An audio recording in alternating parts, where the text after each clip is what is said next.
기도하겠습니다. 주님 다시 오실 때까지.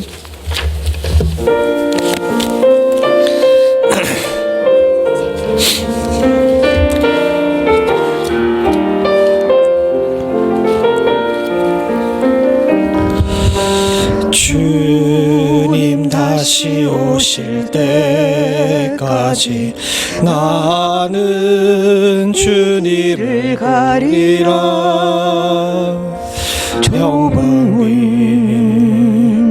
좁은 길 나의 십자가 지고 나의 가는 이 길 끝에서 나는 주님을 보리라. 영광의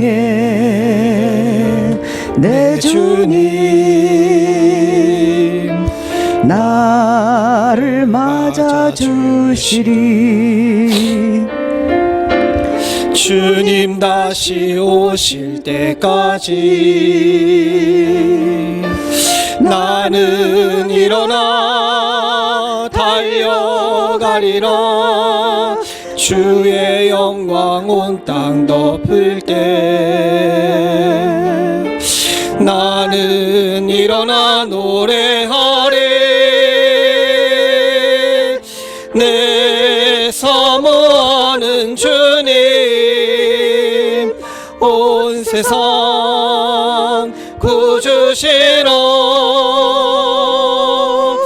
내 사모하는 주님 영광의 왕이시라. 주님 다시 오실 때까지, 주님 다시 오실 때까지 나는 일어나 달려가리라. 주의 영광 온 땅 덮을 때 나는 일어나 노래하리. 내 사모하는 주님 온 세상 구주시라. 내 사모하는 주님 영광의 왕이시라.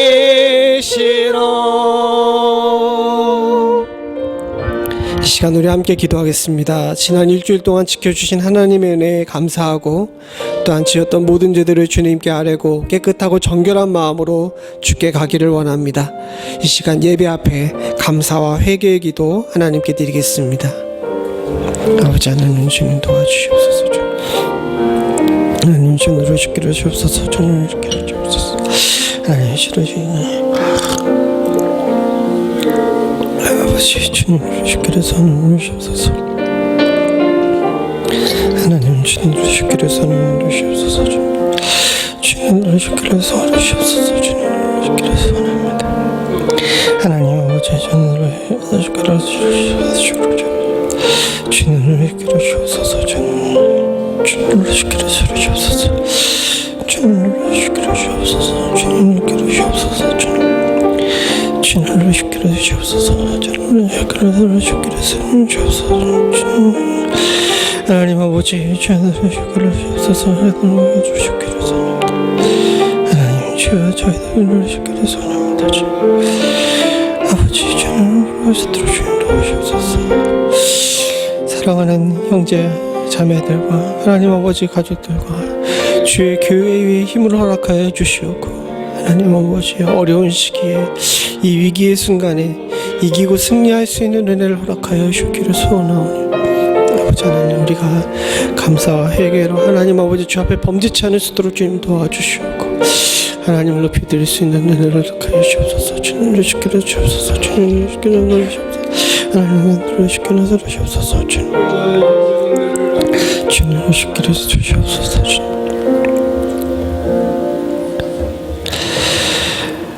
하나님이 가라사대 저가 나를 사랑한즉 내가 저를 건지리라. 저가 내 이름을 안즉 내가 저를 높이리라. 저가 내게 간구하리니 내가 응답하리라. 저희 환난 때 내가 저와 함께하여 저를 건지고 영화롭게 하리라. 천인이 내 곁에서 만인이 내 우편에서 엎드려지나 이 재앙이 내게 가까이 못하리로다. 아멘. 우리가 주님을 사랑하오니 아버지 하나님 우리를 건져 주시옵소서. 우리가 주님의 이름을 알고 부르짖사오니 우리를 높여 주시옵소서. 험악한 세상 가운데 주 앞에 엎드려 간구하오니 주여 우리 가운데 응답하여 주시옵소서. 주님은 온 세상을 통치하시사 주의 사랑하는 백성들을 돌보시고 사랑하시며 하나님 아버지 이 땅에 긍휼을 베푸시는 분이신 줄로 믿습니다. 바라고 소원하기는 주여 이 재앙 가운데서 우리가 구원을 얻게 하여 주시옵고 환난 가운데서 우리와 함께 하시사 건지시고 영화롭게 하는 주의 은혜를 우리가 맛보며 살 수 있게 하여 주시옵소서. 주의 은혜와 사랑을 간구하며 이 자리에 나왔사오니 하나님 아버지 주 앞에 나와 예배드리기를 기뻐하는 주의 사랑하는 성도들을 붙드시사 하나님 아버지 낙심치 않게 하시고 세상에 굴복치 않게 하시며 하나님 아버지 세상의 법에 휘둘리지 않을 수 있도록 주님 도와주시옵소서. 지금은 예배를 드리는 처음 시간입니다.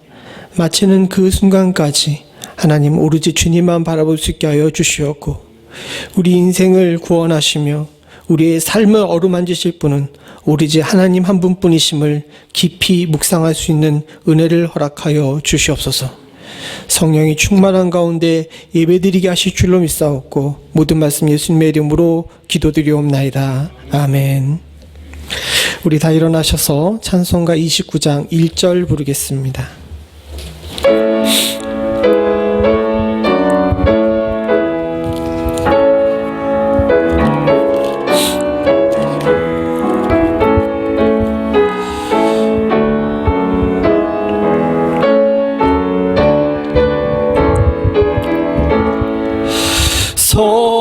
성도여 다 함께 할렐루야 아멘. 주 찬양하여라 할렐루야 아멘. 주 보좌 앞에서 택하신 은혜를 다 찬송하여라 할렐루야 아멘. 교동문 43번 마태복음 6장입니다.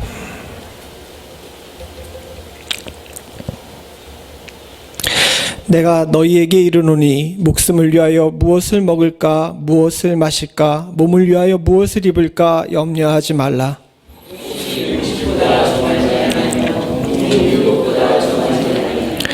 공중의 새를 보라. 심지도 않고 거두지도 않고 창고에 모아들이지도 아니하되 천부께서 기르시나니 너희 중에 누가 염려함으로 그 키를 한 자나 더할 수 있느냐. 들의 백합화가 어떻게 자라는가 생각하여 보라. 그러므로 염려하여 이르기를 무엇을 먹을까 무엇을 마실까 무엇을 입을까 하지 말라. 하는 것이라. 너희 천부께서 너희 모든 것을 너희는 먼저 그의 나라와 그의 의를 구하라. 그러면 이 모든 것을 너희에게 더하시리라. 아멘. 전능하사 천지를 만드신 하나님 아버지를 내가 믿사오며 그 외아들 우리 주 예수 그리스도를 믿사오니 이는 성령으로 잉태하사 동정녀 마리아에게 나시고 본디오 빌라도에게 고난을 받으사 십자가에 못 박혀 죽으시고 장사한 지 사흘 만에 죽은 자 가운데서 다시 살아나시며 하늘에 오르사 전능하신 하나님 우편에 앉아 계시다가 저리로서 산자와 죽은 자를 심판하러 오시리라. 성령을 믿사오며 거룩한 공예와 성도가 서로 교통하는 것과 죄를 사하여 주시는 것과 몸이 다시 사는 것과 영원히 사는 것을 믿사옵나이다. 아멘. 다 자리에 앉으셔서 찬송가 483장 1절 2절 부르겠습니다.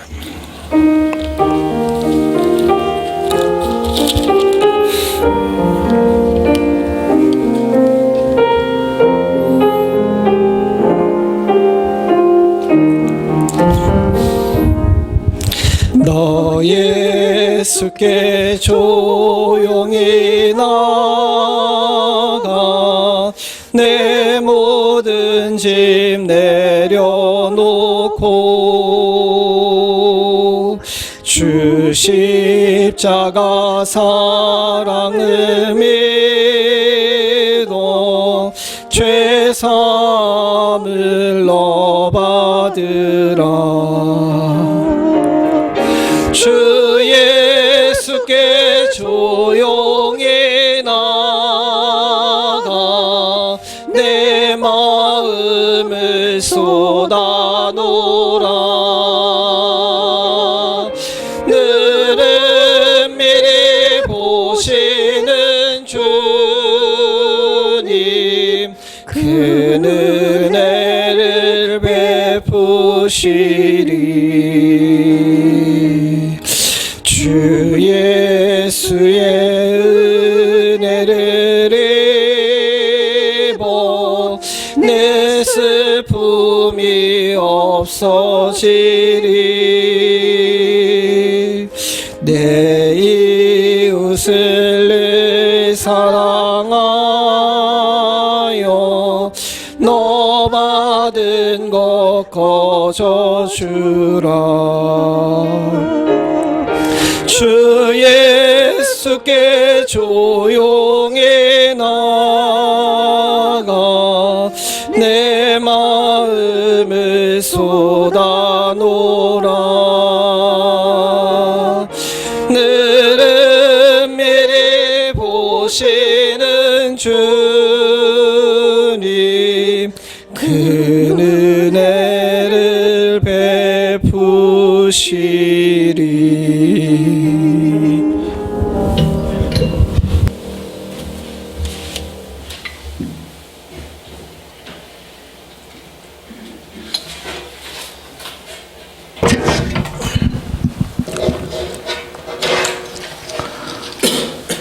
하나님이 세상을 이처럼 사랑하사 독생자를 주셨으니 이는 저를 믿는 자마다 멸망치 않고 영생을 얻게 하려 하심이니라. 세상을 이처럼 사랑하사 독생자를 보내주신 하나님 아버지, 존귀와 영광과 감사 찬양을 주님께 올립니다.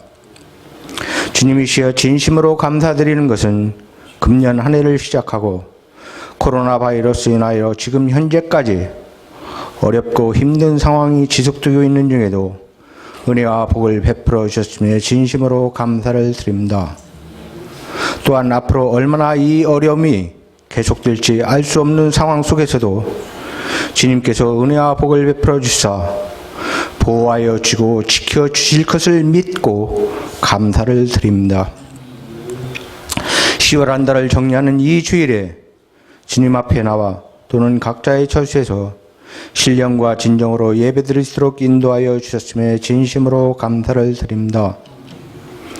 하나님 아버지, 주님이 사랑하시는 세상을 보존하지 못하고 망가뜨려버린 저희의 허물을 용서하여 주시고 우리 연합장로의 성도들로 하여금 세상의 소금과 빛이 되어 세상을 변화시키고 망가져버린 세상을 회복시킬 수 있도록 역사하여 주시옵소서. 우리 주 예수 그리스도를 믿는 자마다 영생을 얻게 하기 위하여 독생자를 보내신 하나님 아버지의 뜻을 깨닫지 못한 저희의 죄를 사하여 주시옵소서. 우리 연합장로교회가 독생자를 보내신 하나님 아버지의 뜻을 깨달아 구원의 열정을 가지시도록 역사하여 주시기를 기도를 드립니다. 주님이시여 이번 주말은 종교개혁 기념일입니다. 솔라 피데 오직 믿음으로 오직 의인은 믿음으로 말미암아 살리라 기록하셨고 믿음이 없이는 하나님을 기쁘게 하지 못한다 하셨으며 겨자씨 하나만한 믿음만 있어도 뽕나무들어 뿌리가 뽑혀 바다에 심기어라 명하며 뽕나무가 뿌리가 뽑혀 바다에 심기었을 것이라 하셨는데 왜 아직도 우리에게는 겨자씨 하나만한 믿음을 찾을 수 없는지요? 주여 사도들이 구한 것처럼 저희도 구하옵나니 저희에게 믿음을 더하여 주시옵소서. 솔라 스크립처 오직 성경으로 오직 하나님 말씀만을 기준으로 표준으로 삼으라 하셨으나 하나님 말씀 성경은 덮어두고 인간들을 위한 인간들의 법을 만들어 서로 싸우고 다투고 있으므로 하나님이 사랑하신 세상은 더욱 망가져 가고 있고 구원의 길은 갈수록 더욱 멀어져 가고 있습니다. 종교개혁의 특징 중에 하나가 지금 우리 손에 하나님의 말씀, 성경이 들려 있다는 것입니다. 주님이시여 엎드려 회개하며 구하옵나니 이 어렵고 힘든 시기에 어찌하여 하나님께서는 침묵하고 계시는가 말하지 않게 하여 주시고 덮어둔 성경 하나님 말씀을 펴게 하여 주사 하나님의 음성을 듣게 하여 주시옵소서. 오직 성경 하나님의 말씀에 진리에 따라 진리를 수호하며 믿음으로 살게 하여 주시기를 기도를 드립니다. 인간의 머리는 참으로 교활하고 교활하여 하나님의 말씀을 버리고 육신의 정욕, 안목의 정욕, 이생의 자랑에 따라 하나님 말씀을 자신의 뜻대로 왜곡하며 오용하고 있습니다. 심지어 이제는 로마의 교황마저 동성애자도 주님의 자녀들이라며 신임인 결합법을 통한 동성결혼을 공개에 지지하고 있는 현실입니다. 주님이시여 하나님 아버지께서 사랑하신 세상을 이렇게 인간들을 위한 인간들의 법으로 망가뜨리고 하나님의 말씀, 하나님의 법을 무시하고 하나님의 이름을 망령되이 일컫고 있습니다. 하나님 아버지, 다시 한 번 더 엎드려 회개하며 구하옵나니 하나님 말씀 성경을 펴게 하시고 오직 믿음으로 하나님의 법에 따라 진리를 수호하며 살아갈 수 있도록 역사하여 주시옵소서. 이제 불과 열흘 안쪽 다음 주 화요일이면 우리가 살고 있는 미국이라는 나라의 대통령 선거가 있습니다. 물론 우리 연합장로교회 안에는 선거권을 가진 사람과 갖고 있지 않은 사람들이 함께 하지만 우리가 함께 살고 있는 미국이고 우리의 신앙과 생활의 직결되기에 주님 앞에 기도를 드립니다. 본래 선거가 주님 앞에 의로운 자에게 투표를 하는 것이 당연하나 지금은 망가진 세상 속에서 조금 덜 나쁜 놈을 뽑아야 하는 상황이 되어버렸습니다. 한 사람은 인종차별의 문제를 일으키고 있고 다른 한 사람은 동성결혼의 합법화를 통과시켰습니다.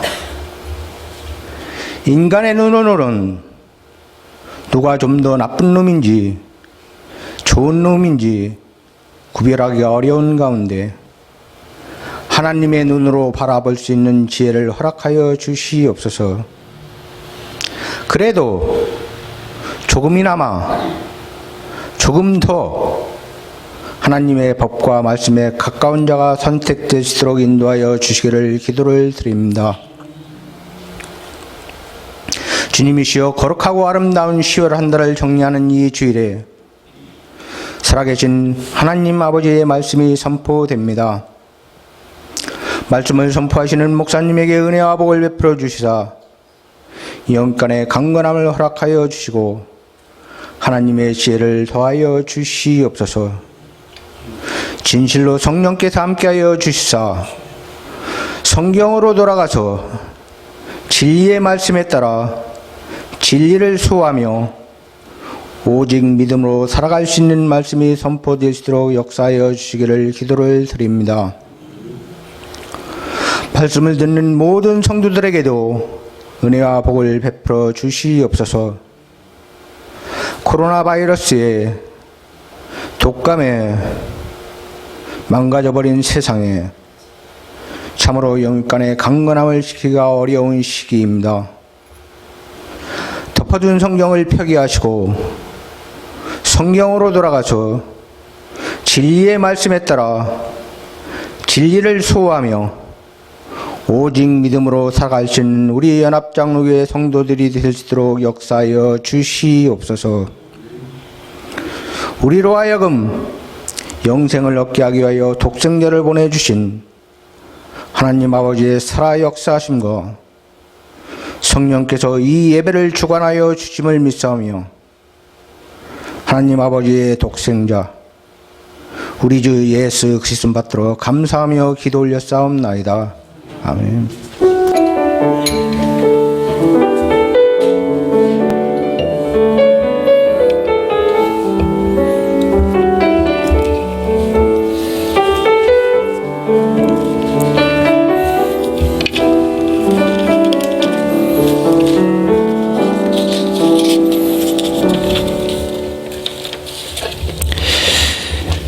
예, 오늘 예배 참석하신 모든 분들을 주님의 이름으로 환영합니다. 우리 특별히 조용옥 집사님이 참 오랜만에 나오셨는데 다 아시는 것처럼 좀 힘드셨는데 이제 조금 안정되신 것 같습니다. 우리 집사님 한번 손 흔들어 주시죠. 나 여기 있습니다 하고 박수 한번 쳐주시죠.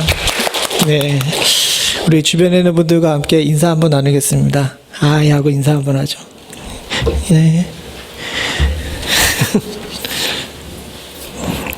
다 아시는 것처럼 이 독감 시즌과 연결돼서 다시 또 조금 힘들어졌다고 합니다. 이 코로나 시대에 우리가 얻어야 할 지혜가 있는데 너무 거기에 이렇게 붙들려서 무서워하지도 않아야 되지만 익숙해졌다 그래가지고 무시하고 살아서도 안 됩니다. 그 중간에 지혜를 찾는 것이 우리들에게서 굉장히 중요한 일인 것 같은데 다시금 또 확진자가 는다고 하니까 우리 성도님들 조심조심 하시고 들리는 소식에 의하면 주변에도 좀 걸리신 분들이 한두 분씩 나오시는 것 같은데 예방수칙 잘 지켜주시기를 다시 한번 부탁을 드립니다.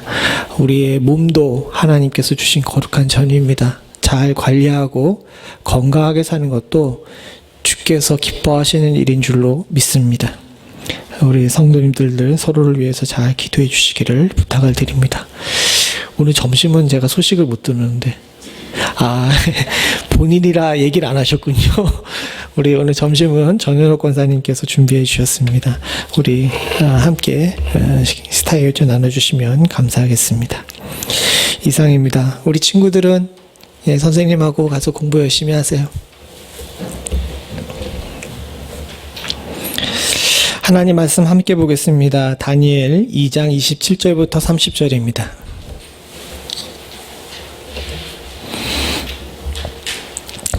다니엘 2장 27절부터 30절입니다. 한 절씩 교도하겠습니다. 다니엘이 왕 앞에 대답하여 가로되 왕의 물으신 바 은밀한 것은 박사나 술객이나 박수나 점쟁이가 능히 왕께 보일 수 없으되 오직 은밀한 것을 나타내시는 자는 하늘에 계신 하나님이시라.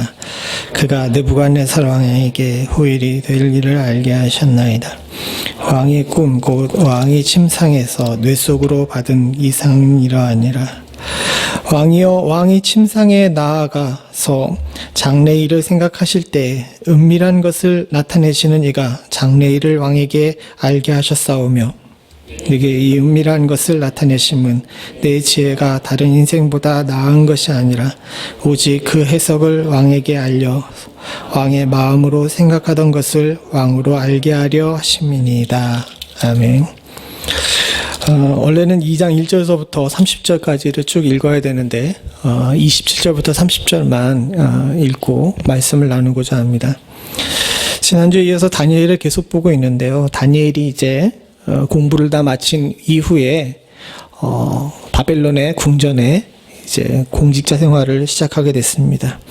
지난주에도 말씀드렸듯이 바벨론에서 다니엘의 위치는 박사였습니다. 그 박사라는 것이 뭐냐 하면 우리가 생각하는 공부 많이 한 사람, 또 학문적으로 현미경을 들여다보면서 또는 논문을 들여다보면서 교회학에서 강의하는 사람을 이야기하는 것이 아니라 바벨론 시대의 박사들 같은 경우는 하늘의 별을 보면서 미래의 일을 예측하고 왕에게 자문하는 역할을 하는 그런 위치였습니다. 이런 위치에서 공직자 생활을 하고 있던 가운데 어느 날 느부갓네살 왕이 꿈을 꿨어요. 이때 느부갓네살의 나이가 그렇게 많지 않았답니다. 젊은 왕이었던 느부갓네살이 왕위에 올라서 국가를 통치하는데 대제국이잖아요. 얼마나 생각들이 많았겠습니다. 많은 생각 속에서 엎치락뒤치락 하다가 잠이 들었는데 잠든 중에 꿈을 꿨어요. 그리고 그 꿈에서 아마 느부갓네살이 크게 힘을 많이 썼던 것 같습니다. 근데 잠을 딱 깨고 났는데 꿈이 기억이 안 나는 거예요. 여러분 그럴 때가 있지 않습니까? 꿈꾼 건 확실한데 꿈의 내용이 기억이 나지 않으면 굉장히 답답하죠. 특별히 느부갓네살 같은 경우는 그 꿈에서 얻었던 뭔가가 있는 것 같은데 그 뭔가가 너무 생각이 나지 않는 겁니다. 그래서 느부갓네살이 자신의 자문기관이고 하늘의 별을 보면서 그 당시 바벨론에서 제일 지혜롭다라고 얘기하는 자들이 모여있는 사람들을 이렇게 불러 모았어요. 그 사람들을 불러 모아서 느부갓네살이 조금 과한 걸 요구하게 됩니다. 9절에 보니까 너희가 만일 이 꿈을 나로 알게 하지 아니하면이라고 이야기했는데 그 앞부분에 보게 되면 꿈도 얘기해주지 않으면서 이 박사들에게 내 꿈 내놔라 그런 거예요. 여러분 내 꿈 내놔라 하고 내가 무슨 꿈을 꿨는지를 얘기하고 그 꿈에 대한 해석을 나에게 알게 하라고 이야기합니다. 여러분 이게 가능한 일이에요? 지금의 사람들 입장에서는 가능한 일이 아닌데 저 당시 사람들 입장에서는 그럴 수도 있다라고 생각하는 사람들이 많았던 거예요. 그리고 이 전문왕 느부갓네살 같은 경우는 이 박사들이 충분히 이런 일들을 감당할 수 있을 거라고 생각했는데 말도 안 되는 일이죠. 그래서 박사들이 이야기합니다. 왕이여 꿈을 얘기해 주십시오. 그래야 우리가 해석을 하지 않겠습니까? 라고 얘기했더니 느부갓네살이 화가 나가지고 오늘 9절의 말씀처럼 이렇게 얘기를 한 겁니다. 9절을 같이 한번 읽어보죠. 시작. 너희가 만일 이 꿈을 나로 알게 하지 아니하면 너희를 처치할 법이 오직 하나니 이는 너희가 거짓말과 망령된 말을 내 앞에서 꾸며 말하여 때가 변하기를 기다리려 함이라. 이제 그 꿈을 내게 알게 하라. 그리하면 너희가 그 해석도 보일 줄 내가 알리라. 되게 길게 얘기했는데 아마도 이 젊은 느부갓네살이 왕위에 오른 다음에 저 박사들이 잔소리를 좀 많이 했던 것 같아요. 여러분들 우리도 그렇잖아요. 조선시대 사극 같은 데 보게 되면 왕이 젊은 시절에 왕위에 오르게 되게 되면 신하들이 이거 해라 저거 하지 말아라 하고 나서 자꾸 얘기하잖아요. 이런 식으로 이 박사들이나 신하들이 느부갓네살에게 훈수를 많이 뒀던 것 같은데 이를 기화로 느부갓네살이 폭발한 겁니다. 그래서 여기 뭐라고 그러냐면 이는 너희가 거짓말과 망령된 말을 내 앞에 꾸며 말하여 라고 얘기한 이 내용이 뭐냐면 그동안 자기가 이런저런 잔소리 들었던 것이 다 뭐처럼 들린 거예요. 거짓말과 망령된 말처럼 들린 겁니다. 한마디로 얘기해서 니들이 알고 있는 지식과 니들이 얘기하는 모든 훈수를 다 거짓말로 듣겠다라고 이야기하는 거죠. 거기다가 뭐라고 얘기하냐면 때가 변하기를 기다리며 라는 것은 뭐냐면 요 한 고비만 넘기면 왕이 잊어버리겠지라고 얘기하면서 얼버무리지 말라라고 이야기하는 겁니다. 저 내용을 찬찬히 읽어보게 되면 아마도 느부갓네살이 꿈 문제뿐만 아니라 이 일을 통해 가지고 아마도 젊은 왕이 신하들의 기강을 잡으려고 그랬던 것 같아요. 그런데 이렇게 하던 일이 좀 과하게 지나갑니다. 그래서 어떻게 되냐면 10절에 보게 되면 갈대아 술사들이 왕 앞에서 이런 건 없습니다. 희한한 일인데 이것을 어떻게 얘기합니까? 라고 얘기했더니 쭉 내려가서 보게 되면 왕이 명령을 내려서 박사들을 다 죽여버리라고 이야기하죠. 13절에 보니까 왕의 명령이 내림에 박사들은 죽게 되었고 다니엘과 그 동무도 죽이려고 찾았더라 라고 이야기합니다. 저 내용 가운데는 우리가 성경을 1차적으로 보게 되면 아마도 느부갓네살이 자신의 꿈을 알지 못하는 박사들에게 흥분해서 박사들을 죽이는 것처럼 느껴지지만 많은 성경학자들이 이야기할 때 저 문제는 느부갓네살이 꿈을 찾는 그 문제도 있지만 또한 더불어서 아마도 정치적인 문제, 그리고 젊은 왕이 처음에 올라와가지고 왕이 올라온 다음에 그 본인 생각할 때에 국가의 기강을 잡고 자신의 권력을 공고히 하기 위해서 저지른 일이라고, 즉 정치적인 문제의 일이라고 이야기하는 경우가 많이 있죠. 사실 그렇습니다. 만약에 꿈 문제라 그러게 되면 느부갓네살이 그냥 마음이 바뀌면은 그 전 문제가 쉽게 해결될 수 있어요. 근데 이 정치적인 문제로 결부되게 되게 되면 뒤로 물릴 수가 없습니다. 즉 왕이 한번 결정했는데 변덕으로 의지하는 것이 아니라 목적을 가지고 자신이 이번에 기강을 잡아가지고 신하들을 휘어잡겠다는 목적을 가지고 저 일을 저지르게 되게 되면 함부로 내린 명령을 후퇴하기가 어려운 상황이 된 거예요. 즉 외통수에 걸린 거죠. 그리고 거기에 누구도 같이 그 유탄을 맞게 된 겁니까? 다니엘과 그 동무들도 같이 죽게 된 거예요. 사실 다니엘과 그 동무들은 저 당시에 나이가 그렇게 많지 않았을 겁니다. 그리고 공직 생활을 시작한 지도 얼마 안 됐고요. 그러다 보니까 말단이라 저런 정치 싸움에 끼어들어가지고 뭐 감나라 배나라 할 수 있는 그런 상황이 아니에요. 그런데 높으신 분들의 싸움 가운데 걸려가지고 이 다니엘과 그의 세 친구들이 함께 죽게 생긴 겁니다.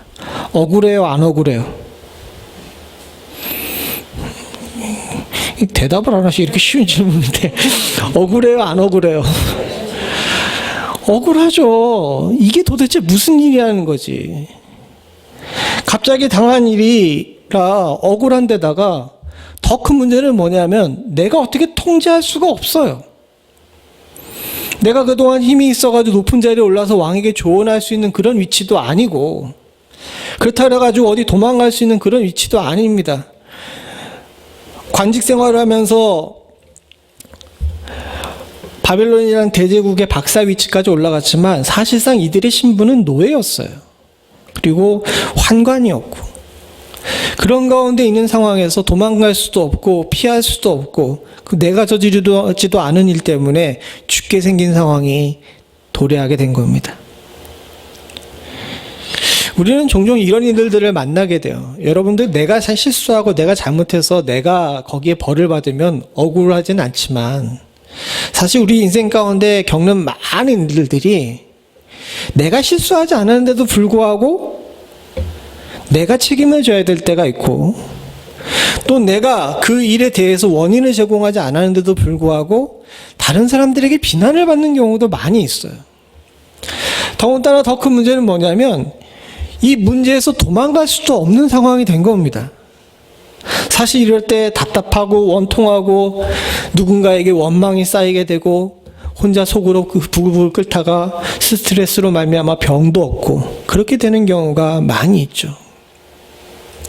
그래서 성경에서 보면 뭐라 그러냐면 자신이 수고한 대로 얻는 것이 복이라 그래요. 지금 무슨 얘기냐? 뿌린 대로 거두는 것이 복이라는 거예요. 세상이 그렇지가 못하거든요. 내가 수고한 대로 얻을 수가 없을 뿐더러 내가 저지르지 않은 일도 내가 책임져야 되는 경우가 너무 많이 있습니다. 이럴 때 믿지 않는 사람들은 어떻게 세상이 이러냐고 원통할 뿐만 아니라 원망할 대상을 찾아서 다른 사람들에게 화풀이하는 경우도 많이 있죠. 그래서 우리 속담에 아주 유명한 말이 있죠. 종로에서 뺨 맞고 거꾸로인가요? 네, 한강에서 화풀이하는 거죠. 그런 유의 속담은 전 세계 어디나 다 있답니다. 이런 상황이 처해졌을 때 믿는 사람들이, 특별히 약자일 수밖에 없는 다니엘과 같은 우리 처지에 어떻게 이 문제를 해결할까 하는 것은 신앙인들이 이 땅을 살면서 가져야 될 기본적인 소양일 수밖에 없어요. 그렇지 않습니까?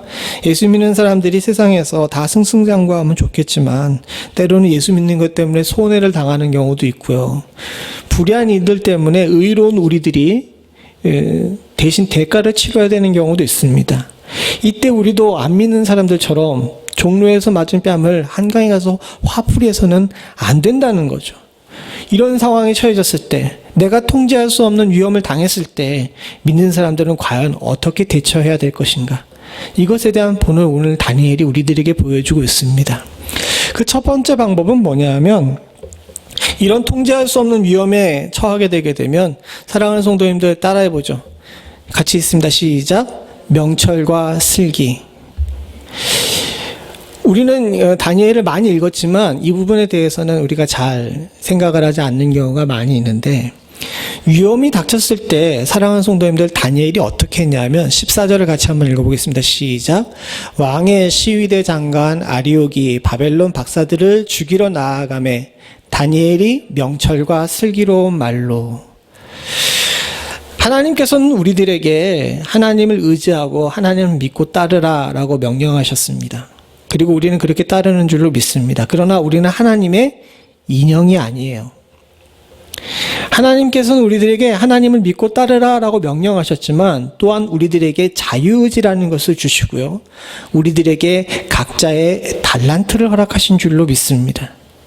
즉 그것은 우리가 하나님의 인형으로 살라 그러는 것이 아니라 이 땅을 살면서, 하나님께서 사람답게 창조하신 이 땅을 살면서 주께서 주신 자유의지와 주께서 선물로 주신 달란트를 가지고 이 땅을 충실하게 살아야 될 의무가 있는 거예요. 그리고 이런 충실한 의무를 바탕으로 우리가 위험을 닥쳤을 때 하나님께 나아가 기도하는 것과 동시에 나 스스로도 어떻게 됩니까? 나 스스로도 그 일에 효과적으로 대응해야 될 의무가 있는 겁니다. 그래서 기독교인은 스스로의 역량을 키워야 돼요. 그리고 그 역량을 뭐라고 표현했냐 하면, 오늘 성경에 보니까 뭐라고 표현했습니까?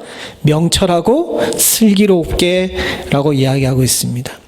그 밑에 보게 되면 표준 세번역의 번역이 나오는데 같이 한번 읽어봅니다. 시작. 다니엘은 바벨론의 지혜자들을 죽이려고 나온 왕의 시위대 장관 아리옥에게 가서 슬기로운 말로 조심스럽게, 슬기로운 말로 조심스럽게입니다. 위험을 당할 때 믿는 사람들이 용감하고 대담하다 그래가지고 무조건 가가지고 부딪혀서는 안 돼요. 그건 성경의 가르침이 아닙니다. 성경에서는 도리어 우리들에게 세상을 어떻게 살라 그러죠? 거기 앞에 뭐가 붙어요?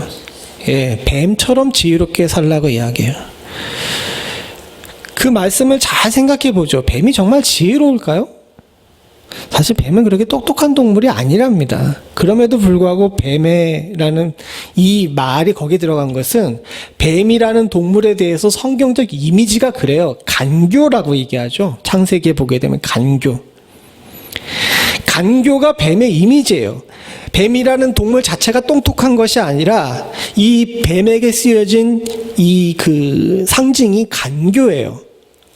그럼에도 불구하고 세상을 대하면서 믿는 사람들이 뱀처럼 지혜롭게 살라고 이야기한 것은 우리가 세상을 대할 때 어떻게?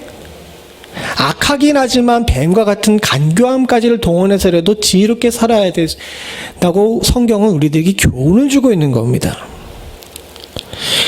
제가 좀 이상하게 말하고 있는 것처럼 느껴지시죠? 근데 성경은 그렇게 얘기해요. 왜냐하면 아까 전에 말씀드린 것처럼 우리는 하나님께서 이 땅을 인형으로, 하나님의 인형으로 살라고 우리들을 이 땅에 주신 것이 아닙니다. 분명히 하나님께서는 우리에게 자유의지를 주셨어요. 그리고 우리들에게 각자의 말은 달란트를 주셨습니다. 누구는 음식을 잘하고 누구는 나가서 일을 잘합니다. 또 누구는 가서 책을 잘 보고 그것을 잘 판단할 수 있는 능력을 가지고 있는 반면에 어떤 사람은 아무리 책을 봐도 이게 뭔 소리인지 모르는데 도리어 그 책에 나온 내용을 몸으로 실천하는 일은 잘할 수 있는 사람이 있어요. 각자의 모양대로 다 각각 다릅니다. 모든 것을 다 하라고 하나님께서 우리들에게 말씀하지 않으셨어요. 각자 받은 달란트를 가지고 각자에게 주신 자유의지를 가지고 세상을 뱀처럼 지혜롭게 사는 것이 우리들에게 하나님께서 주신 세상을 사는 지혜예요. 그리고 다니엘은 그렇게 했습니다. 아까 전에도 말씀드렸듯이 다니엘의 위치는 노예이자 환관이었어요.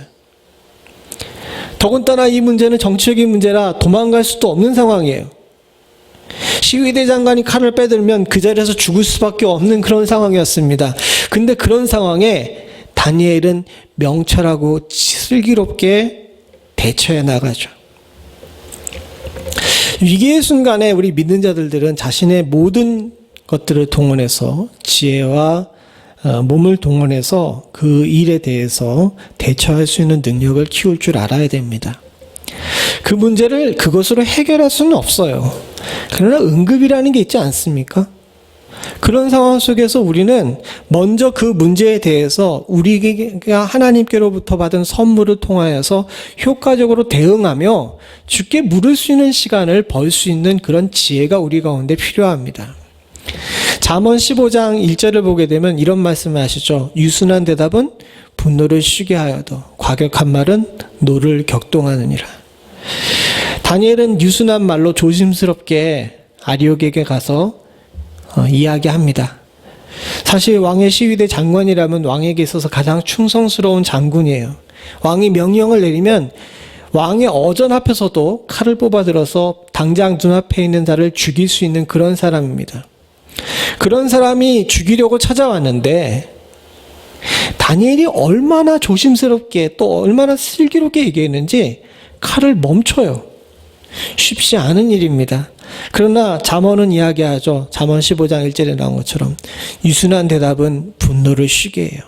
과격한 말은 노를 격동케 하지만 유순한 대답은 반드시 죽여야 될 사람도 잠시 멈출 수 있는 그런 능력을 가지고 있는 줄로 믿습니다. 사실 명철은요, 사람의 말을 유순하게 만들어요. 오늘 잠언 18장 4절도 보죠. 같이 봅니다. 시작. 명철한 사람의 입의 말은 깊은 물과 같고 지혜의 샘은 솟아오르는 내와 같으니라. 그냥 나오는 말이 아니라 저렇게 유순한 말은요, 명철에서 나오는 겁니다. 그리고 명철은 오늘 장로님 아까 전에 기도할 때도 말씀하셨지만 말씀 가운데 나오는 줄 알아요. 주께서 주신 은혜, 주께서 주신 능력, 주께서 주신 깨달음 가운데서 그것을 묵상하면서 우리 가운데 명철이 나오는 줄로 압니다. 성령 충만한 자, 말씀을 많이 읽는 자는 그 말이 유순해요. 그리고 그 유순한 말은 다가오는 위험을 멈추게 할 수 있는 능력이 있는 줄로 믿습니다.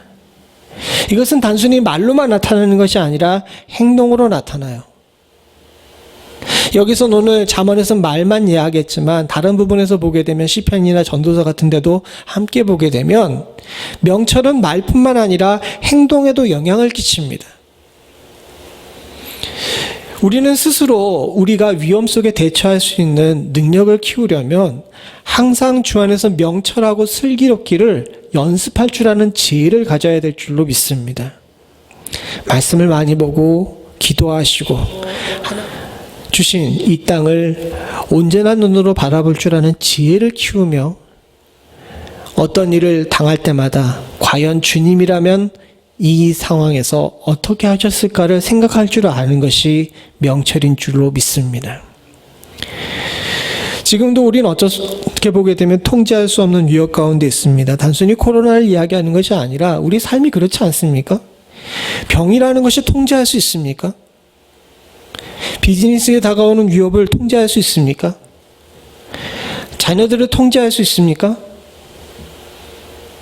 아니, 거기까지는 안 가더라도 여러분 스스로를 통제할 수 있습니까? 안 돼요. 내 몸과 내 생각조차도 스스로 통제할 수 없는 것이 우리의 상황입니다.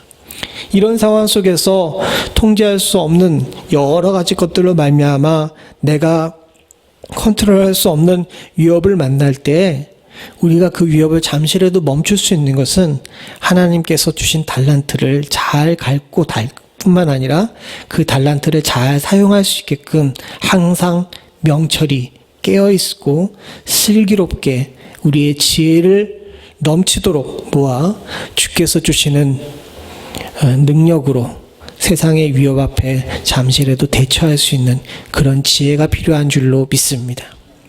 사랑하는 성도님들, 저와 여러분 모두가 다 명철하고 슬기롭기를 원합니다. 지금 당장 닥쳐오는 위협 가운데 저와 여러분들이 이렇게 대처할 때 주께서 우리들에게 위협을 멈추고 잠시 시간을 주시는 은혜가 있을 줄로 믿습니다. 또한 더불어서 이 상황 속에서 시간을 번 다니엘은 기도를 하게 됩니다. 그런데 여기에 아주 중요한 이치가 하나 있어요. 기도의 공동체가 있었던 겁니다. 25절을 보게 되면 이런 말씀이 나옵니다. 같이 봅니다. 시작. 이에 나리옥이 다니엘을 데리고 급히 왕의 앞에 들어가서 고하되 내가 사로잡혀온 유다 자손 중에서 한 사람을 얻었나이다. 그가 그 해석을 왕께 아시게 하리이다. 저 말씀 가운데 제일 중요한 것은 다니엘이 해석을 왕께 알게 할 수 있다라는 것이지만 절 중에서 그것 말고도 중요한 것이 하나가 있는데 뭐냐면 한 사람이라는 거예요. 한 사람. 보통 저런 문제를 닥치게 되게 되면 그 문제에 대해서 한 사람이 대처하게 되죠. 그리고 그 사람의 모든 영광을 다 가져가는 경우가 많이 있습니다. 주일학교 찬양 중에서 다니엘처럼 이렇게 얘기하는 경우가 많이 있는데 처음에는 그래서 다니엘만 되게 위대한 사람인 줄 알았어요. 그런데 오늘 성경 본문을 앞부분에 읽지 않은 본문들을 찬찬히 읽어보게 되면 다니엘이 슬기롭고 명철한 말로 시간을 번 다음에 다니엘 혼자 이 문제에 대해서 대처한 것이 아니라는 사실을 알게 됩니다.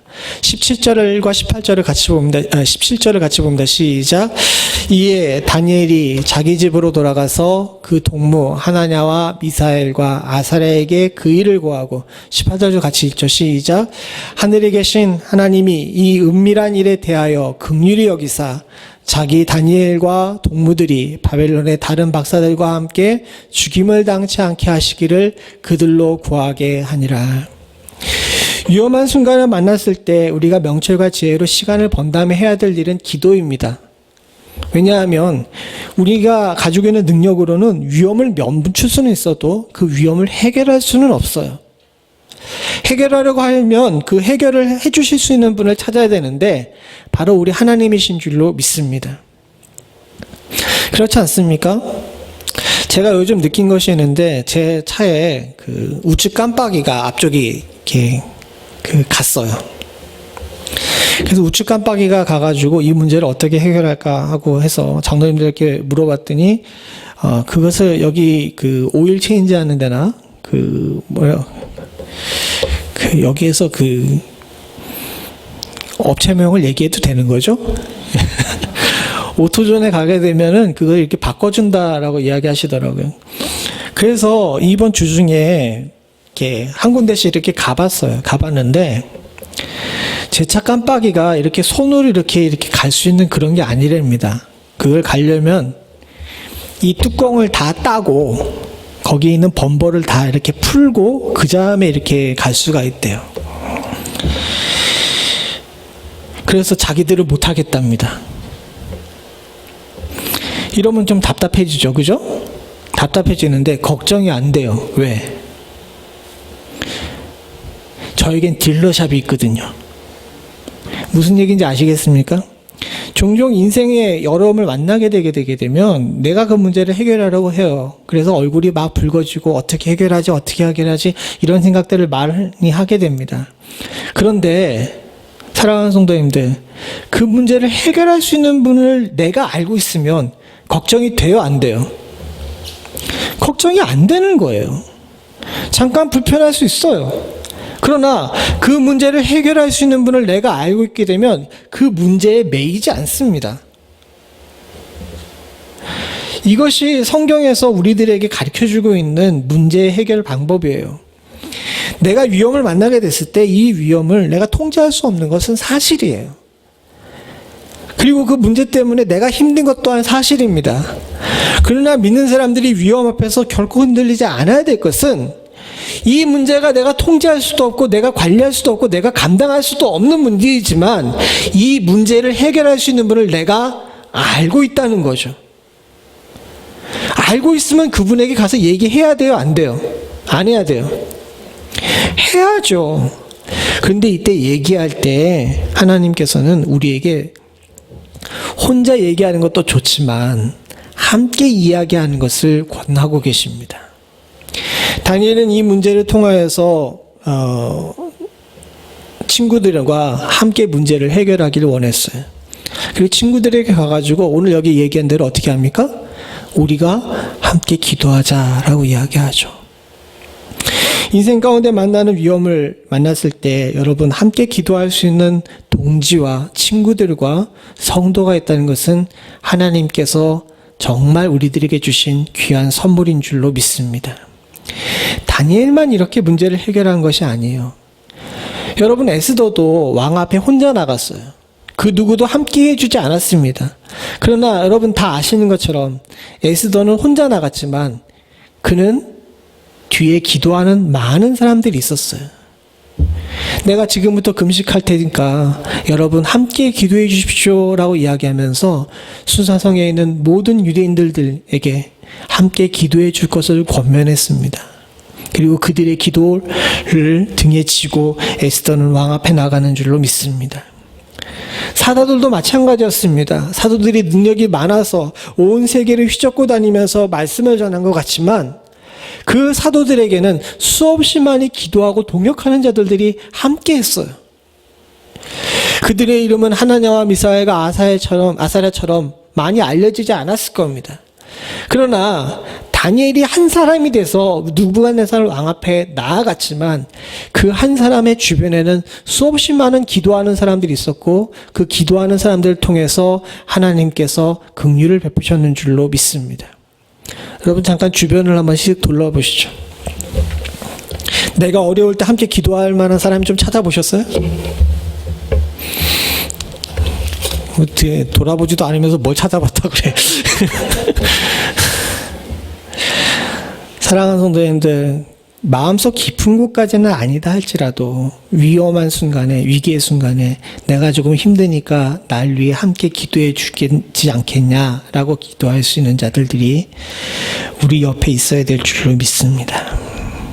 지금 우리들에게는 그것이 필요한 줄로 알아요. 이 코로나가 어떤 사람에게는 좋은 점이 있지만 또 어떤 사람들에게는 참 안 좋은 점이 있다고 이야기합니다. 평상시 함께 기도하고 대화를 나누고 또 서로 이야기할 수 있는 사람들이 있게 되게 되면 있는 사람들 같은 경우는 지금 시대가 굉장히 좋은 시대래요. 과거에는 일이 바빠가지고 대화하지 못하던 사람들을 지금은 서로 대화하고 함께 기도할 수 있는 그런 시간들이 더 많아져서 좋다라고 이야기합니다. 반대로 어떤 사람들은 더 힘들다 그래요. 그동안 함께 기도할 수 있는 사람들을 만들지 못했기 때문에 이런 위기의 순간에 도움을 구하고 함께 기도하자라고 얘기할 수 없는 사람들에게는 지금 시대가 너무도 괴롭고 힘든 시대랍니다.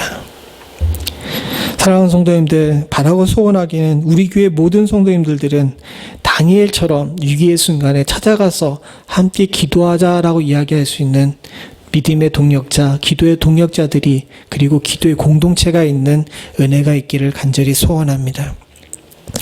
그리고 이런 기도 속에서 다니엘은 한 가지 깨달은 것이 있어요. 지금 이 위험이 나의 생명의 위협 때문에, 여기 오늘 성경에도 보게 되면 죽임을 당하지 않게 하기 위해서 기도하라라고 이야기하죠.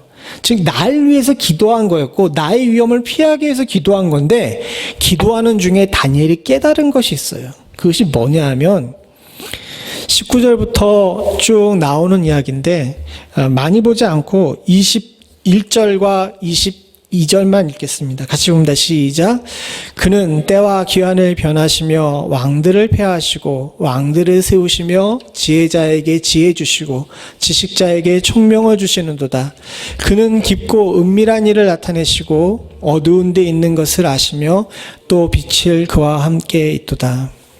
제가 분량 조절을 못해가지고 지금 시간이 쫓겨서 다 읽지 못하는데, 사실은 19절부터 23절에 다니엘이 기도하는 중에 얻은 응답을 하나님께 찬양하는 내용이 나옵니다. 그 찬양하는 내용을 쭉 보니까 어떤 내용이 나오냐면, 내 생명을 구해주신 하나님께 감사합니다라는 내용이 안 나와요.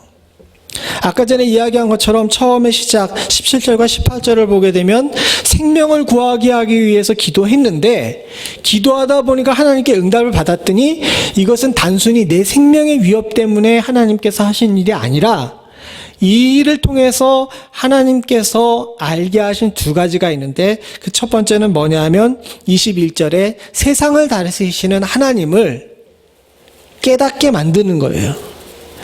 때와 기한을 변하시며 왕들을 폐하시고 왕들을 세우시고 지혜자에게 지혜를 주시며 지식자에게 총명을 주시는 하나님, 즉 온 세상을 통치하시고 역사를 다스리시는 하나님을 깨닫게 하는 것이 첫 번째 목적이고, 두 번째 목적은 22절에 나온 것처럼 그 깊고 은밀한 일을 나타내시고 어두운 데 있는 것을 아시며 또 빛을 그와 함께 있도다라고 이야기해서, 그런 하나님을 나타내게 하기 위해서 이와 같은 일을 하셨다는 사실을 깨닫게 된 겁니다.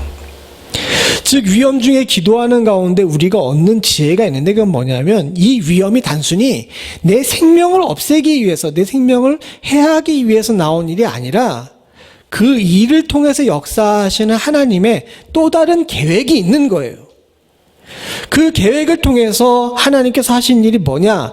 이방인이자 정치적 목적으로 수없이 많은 사람들을 죽일 수 있는 그런 포악한 독재자와 같은 느부갓네살에게 네가 스스로 왕이 된 것 같지만 왕을 세우기도 하시고 패하기도 하시는 분이 있는데, 그분은 곧 하나님이시다라는 것을 알게 하기 위해서 이 일을 행하셨다는 사실을 오늘 다윗은 깨닫게 된 겁니다. 우리도 위험의 순간에 정신을 바짝 차려야 될 것이 있어요. 가끔 우리는 내가 당하고 있는 위험이 너무 어렵기 때문에 이 문제가 내 문제로 알고 있는 경우가 많이 있습니다. 근데 사실은 내 문제가 아닌 경우가 많아요. 이 문제가 해결됨을 통하여서 하나님의 영광이 나타내기 위한 잠시 잠깐의 도구이자 과정인 경우도 있고요. 또 때로는 우리가 더욱더 성숙한 성도가 되기 위한 하나님의 연단인 경우도 있습니다. 여러분에게 닥쳐온 위험은 여러분 혼자 책임지라고 하나님께서 주신 것이 아니라는 사실을 깨닫게 되면 이 문제에 대해서 우리는 조금 더 다른 방향으로 가게 돼요. 그래서 오늘 제가 제목을 뭐라고 잡았습니까? 시작. 내가 아니라 그분. 사랑하는 성도님들, 우리는 하나님께서 온 세상을 통치하시고 계시고 여러분들의 삶을 주님께서 주장하고 계신다라고 고백을 합니다. 맞습니까? 이때는 아멘을 크게 해. 맞습니까? 아멘. 예. 그렇다면 여러분들에게 다가온 위험도 하나님의 관리 가운데 있는 거예요? 아니에요? 근데 왜 위험에 휩싸여가지고 그 위험에 휘둘려가지고 우리가 우리의 삶과 정신과 믿음을 망가뜨려야 합니까? 그러지 않아야 된다는 거예요. 다니엘도 처음에는 닥쳐온 위험 때문에 자신이 가지고 있던 명철과 슬기로 그 잠시 위험을 멈추게 만들고 기도했어요. 기도하면서 뭐라고 기도합니까? 하나님 살려주세요라고 기도한 거예요. 죽을 위험에 처해져 있으니까 살려달라고 기도했습니다. 근데 기도하다 보니까 이 위험이 단순히 나의 생명을 해하기 위한 위험이 아니라 하나님이 어떤 분이신지를 세상이 알게 하기 위해서 주신 하나님의 섭리이자 역사라는 사실을 깨닫게 됐다는 겁니다. 우리는 지금 여러 가지 인생의 위협 가운데 있습니다. 팬데믹으로 인해서 모든 삶이 힘들고 어려운 가운데도 있죠. 그리고 그것 외에도 따로 여러 가지 어려움들이 있으신 분들이 있습니다. 근데 사랑하는 성도님들, 우리가 이 어려움에 휘둘리기 전에 기도해 봐야 돼요. 그리고 우리 장로님께서 기도하실 때도 여러 번 얘기하셨지만 말씀 봐야 돼요. 그리고 기도하고 말씀 보게 되면 이 위험이 단순히 내 생명을 찾기 위한 위험이 아니라 더 깊은 곳에 다른 의미가 있고, 그 다른 의미 가운데 다니엘처럼 우리가 주께 찬양하며 나아갈 수 있는 그런 이유를 찾게 될 줄로 믿습니다. 그래서 오늘 20절에 보게 되면 다니엘이 이렇게 얘기하죠. 20절 같이 봅니다. 시작. 다니엘이 말하여 가로되 영원히 무궁히 하나님의 이름을 찬송할 것은 지혜와 권능이 그에게 있음이로다. 우리가 읽지는 않았지만 19절에도 찬송이란 이야기 나오죠. 죽음 가운데서, 죽음의 위협 가운데서 기도했는데 응답을 얻고 보니까 이 문제가 나를 위한 문제가 아니라 그분을 위한 것임을 깨달았게 됐을 때 그 입에서는 찬송이 나올 수밖에 없었습니다. 그리고 그의 지혜와 권능에 대해 놀랄 수밖에 없죠. 그리고 우리가 함께 읽은 성경 9절 28절서부터 30절에 보게 되면 다른 것은 다 빼고 30절만 보겠습니다. 같이 봅니다. 시작.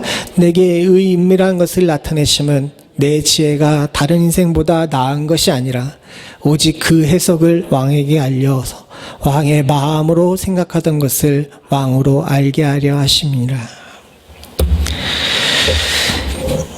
25절에 해석할 수 있는 지혜로운 사람 한 사람이라고 시위대장이 느부갓네살 왕에게 다니엘을 끌고 갑니다. 데리고 가죠.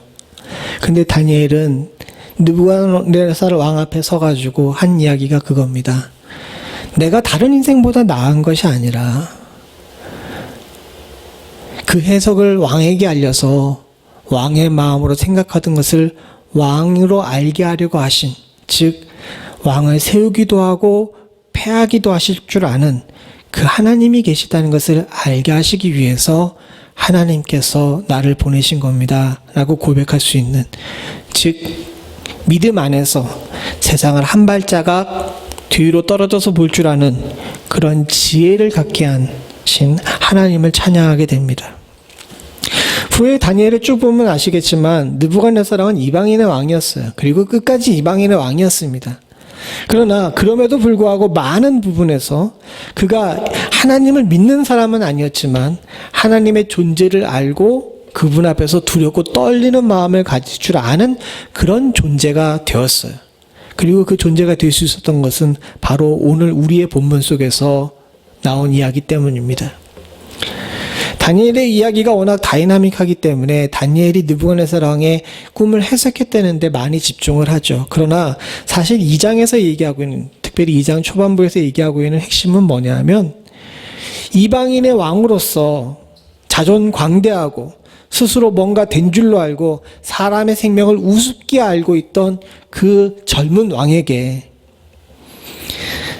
온 세상에 진정한 통치자가 누구이신지를 알게 하는 역사를 지금 이야기하고 있는 것입니다. 사랑하는 성도님들, 우리가 지금 당하고 있는 위험도 그렇습니다. 우리가 당하고 있는 위험 때문에 많이 힘들고 괴롭죠. 그러나 하나님께서는 여러분들을 괴롭히려고 이런 일들을 하시는 것이 아닙니다.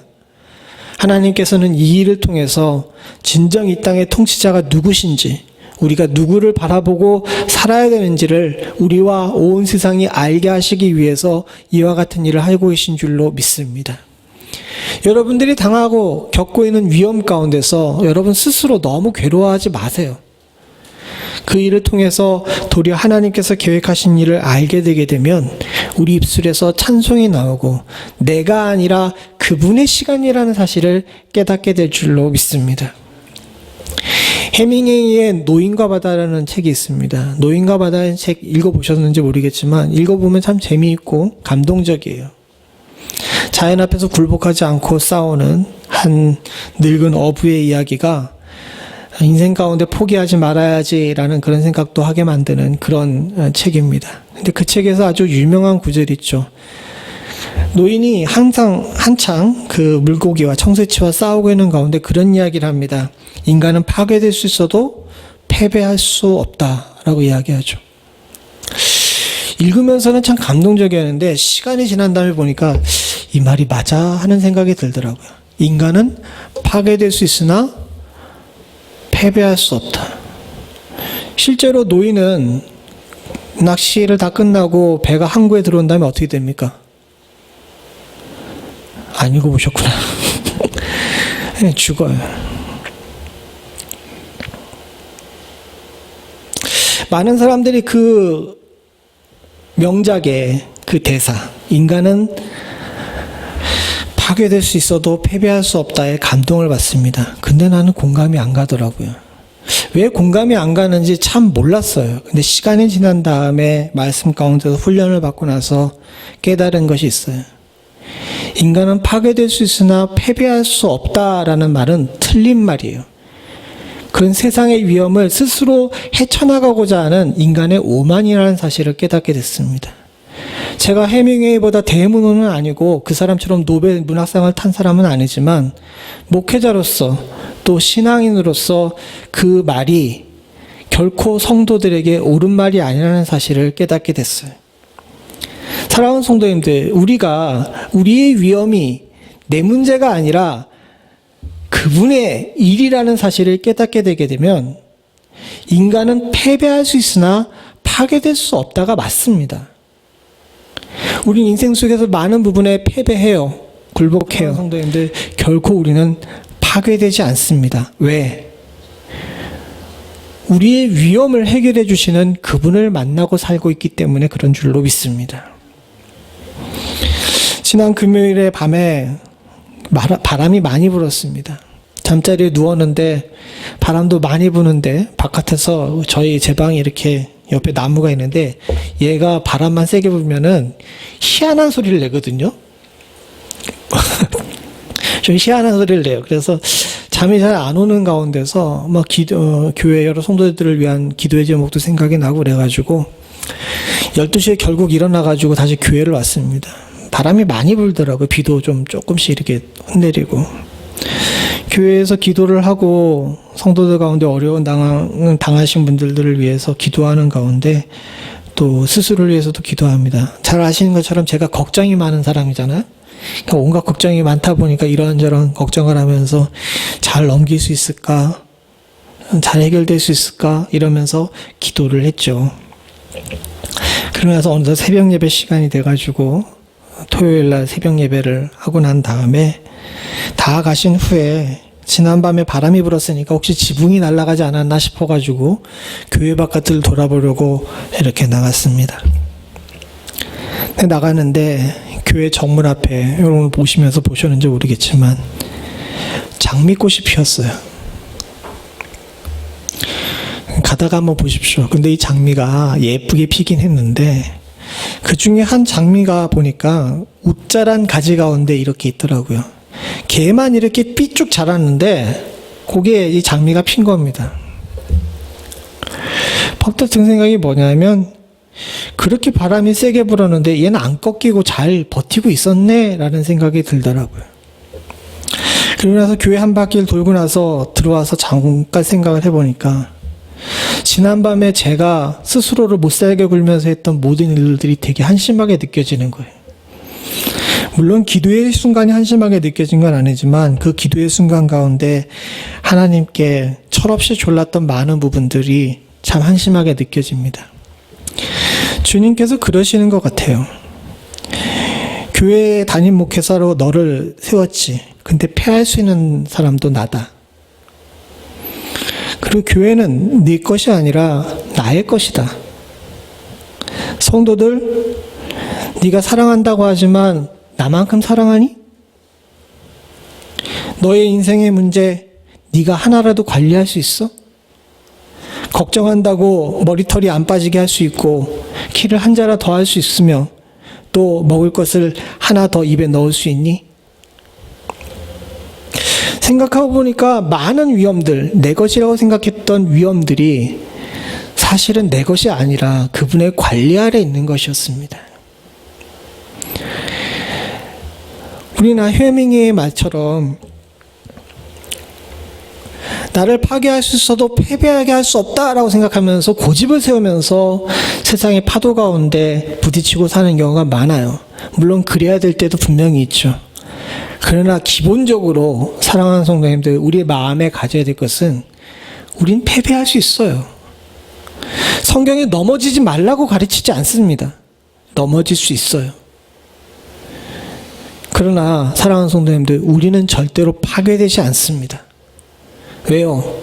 우린 누구 겁니까? 하나님 거예요. 통제할 수 없는 위험 앞에서 그 위험에 때로는 넘어지고 구를 수도 있고 생치기가 날 수도 있습니다. 그러나 그 위험이 결코 우리를 파괴할 수 없다는 사실을 저 여러분들이 잊지 않고 용기를 가지고 이 땅 앞에 서실 수 있기를 간절히 소원합니다. 같이 기도하시겠습니다.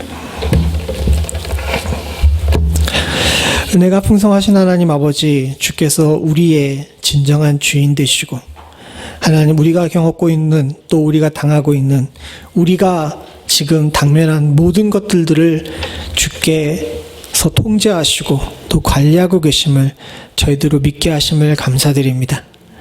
하나님, 우리의 생명도, 우리의 삶도, 우리의 가정도, 우리의 교회도, 우리의 자녀도 주의 손 아래 있는 줄로 믿습니다. 내 것인 줄로 알고 오만방자하게 뒤놀던 느부갓네살에게, 또 하나님을 안다라고 생각하지만 온전한 깨달음 가운데 있지 못했던 다니엘에게 내가 아니라 나다라고 말씀하시는 하나님이 오늘 우리들에게도 동일하게 말씀하시는 줄로 믿습니다. 아버지 하나님, 주 앞에 주의 손에 붙들린 우리들, 세상엔 때로 무릎 꿇고 넘어질 수 있으나 결코 파괴될 수 없음을 기억할 수 있도록 주님 도와주시사 하나님, 세상 앞에 용감하게 설 수 있는 은혜를 허락하여 주시옵소서. 누구도 도와줄 수 없는 한 사람으로 세상의 권력자 앞에 서면서도 하나님을 높이 외칠 수 있었던 다니엘의 그 믿음과 용기가 우리 가운데 있을 수 있게 하여 주시사 우리가 당하고 있는 위험 앞에서 하나님, 우리도 주님과 함께 설 수 있는 은혜를 허락하여 주시옵고 주님을 통하여 이기며 승리할 수 있는 축복을 허락하여 주시옵소서. 주께서는 우리가 당하고 있는 위험을 당신의 영광을 위한 도구로 사용하실 줄로 믿습니다. 세상으로 하나님의 살아계심을 알게끔 우리의 삶이 주의 손안에 온전히 붙들려 살게 하여 주시사 사랑하는 성도들이 가지고 있는 위험이 하나님 아버지 주의 영광을 나타내는 도구 될 수 있도록 주님이 응답하여 주시옵소서. 주께서 주의 사랑하는 성도들을 붙드시고 주의 교회를 굳건히 붙드실 줄로 믿사옵고 모든 말씀 예수님의 이름으로 간절히 기도드리옵나이다. 아멘. 우리 찬송 502장 찬송 부르시면서 준비하신 예물 하나님께 드리겠습니다. 찬송가 502장 1절 2절입니다.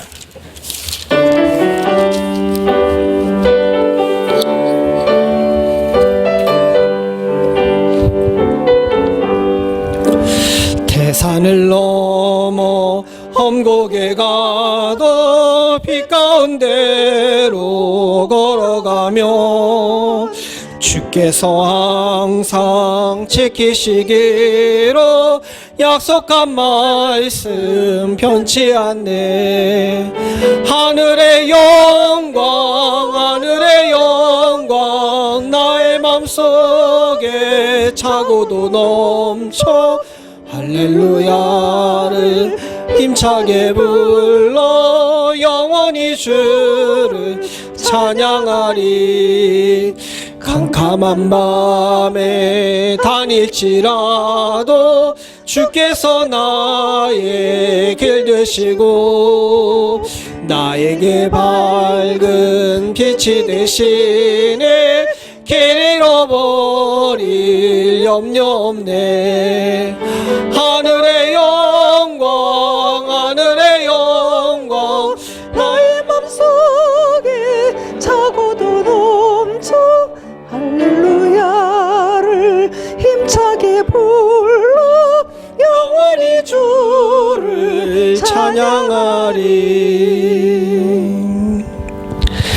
하나님 아버지, 주 앞에 나오면서 주님의 귀한 성도들이 삶의 일부분을 쪼개어 주 앞에 물질의 기도를 드립니다.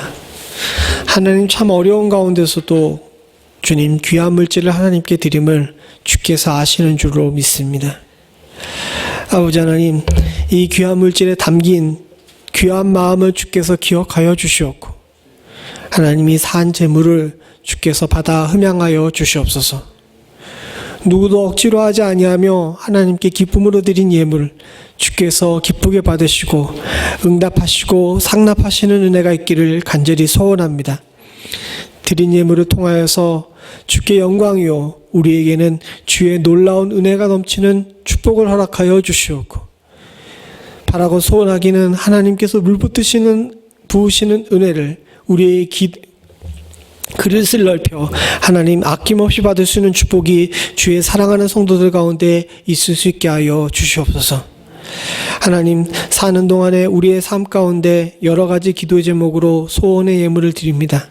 건강을 위해서, 자녀를 위해서, 또는 나의 삶의 부족을 채우기 위해서 하나님 앞에 간구하는 주의 사랑하는 성도들의 기도를 주님께서 들으시고, 하나님 이 땅에 사는 동안 먹이시고 입히시는 주의 은혜가 우리의 삶 가운데 온전히 임하는 축복을 허락하여 주시옵소서. 하나님, 물질로 인해 시험에 들지 않기를 소원합니다. 부족하여서, 모자라서 하나님 아버지 세상에 손가락질 받지 않을 수 있도록 주님 도와주시옵고, 도리어 차고 넘침으로 말미암아 축복의 통로되는 은혜가 저희들 가운데 있을 수 있게 하여 주시옵소서. 지금은 우리 주 예수 그리스도의 은혜와 아버지 하나님 무한하신 사랑과 성령님의 감동 감화 축복하시고 교통하시는 은혜가 주님 바라보며 위기의 순간에도 주님께서 주신 명철과 슬기 그리고 기도로 이기고 나갈 뿐만 아니라 나의 모든 위험을 온전히 주께 맡기고 내 모든 위험이 그분의 것임을 기억하며 살기를 소원하는 주의 사랑하는 백성들과 이들의 가정과 생업과 부모와 형제 자녀 그리고 교회 위에 지금부터 영원토록 함께 하시기를 간절히 축원하옵나이다. 아멘.